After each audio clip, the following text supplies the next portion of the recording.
How's it going, guys? This is Dan from the Game Stash, and today we're going to be reviewing Battle Fantasia for the Xbox 360.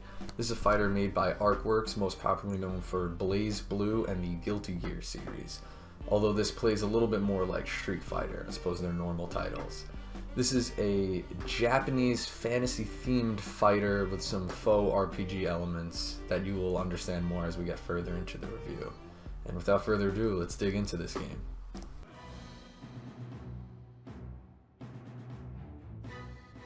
And this right here is the opening theme when you first start up the video game, and it just gives a quick little roster of all the characters. And as you can see, it gives the art style, which is fantasy themed with a strong Japanese influence, which I think is very interesting.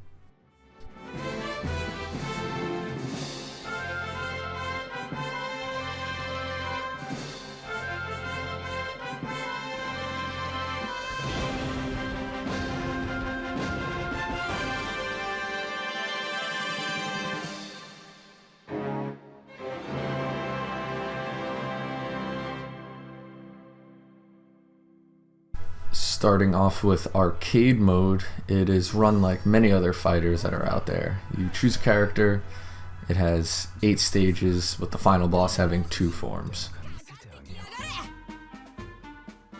Chapter 1, fight! This gameplay is very similar to Street Fighter, utilizing the same combinations of down, forward, and hit one of the buttons usually activates some kind of move, whether it's a range attack, or a sword stab, whatever it may be. Another cool aspect of the game is the meters that you see building up on the bottom of the screen. When you build those up, you can either do a special powered up move,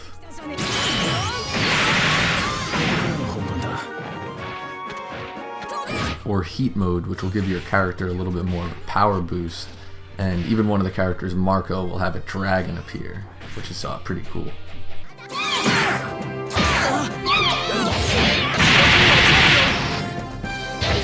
My one big gripe about this game is the final boss, which is absurdly challenging, incredibly cheesy. I started off with one character, Urs.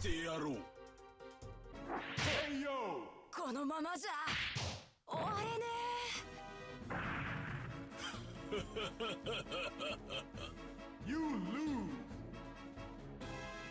Tried Marco, who's my favorite character.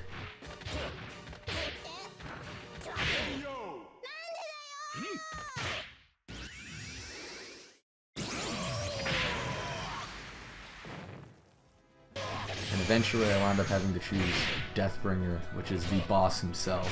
And that was the only way I could beat his first form. You win!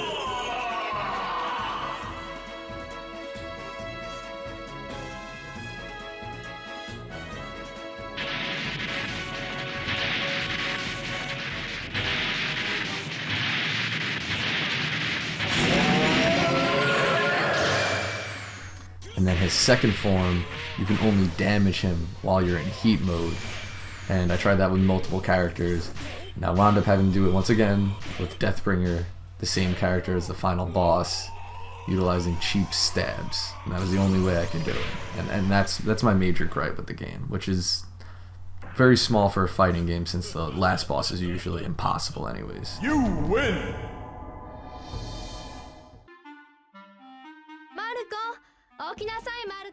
Being that this is a Japanese fighter, it has a different story mode than I will say most American fighters. If you play Mortal Kombat, it has a straight kind of linear story where, the characters change every 5 fights and you go through the story.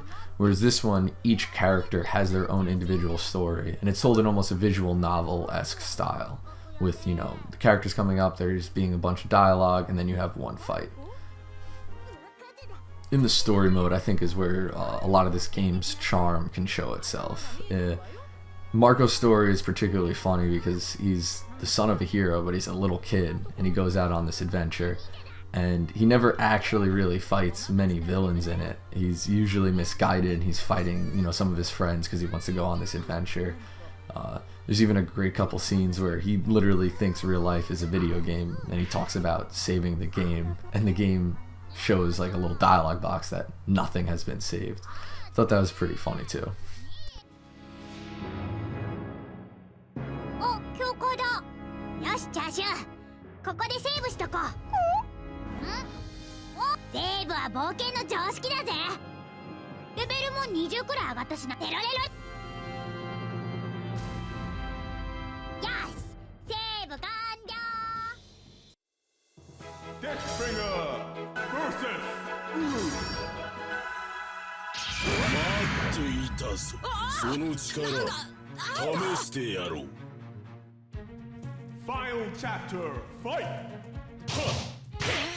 The music in this game is pretty good. I think it fits well for what they were going for, which is like a fantasy theme thing. So they have big orchestras, you know, symphonies, and like a big sound in that kind of way. There's not any, as I've found as of yet, any particularly catchy songs, but like I said, it really fits the game well.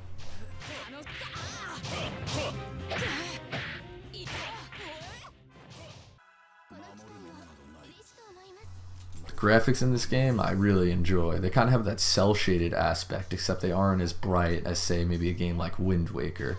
Kind of gives them a subdued, hand-drawn feel to it, which the portraits while you're playing in story mode have that feel, and as you saw in the intro as well. Like I said, I really enjoy the art style, and I think it fits this game well. It's kind of like a little bit lighthearted, kind of cartoony game.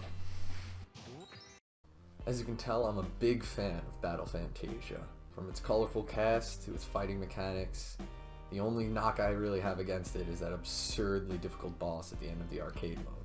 But, as you saw, we can use some cheesy tactics to defeat him. So in closing, I believe this game belongs in the game stash. Have a good day, everyone.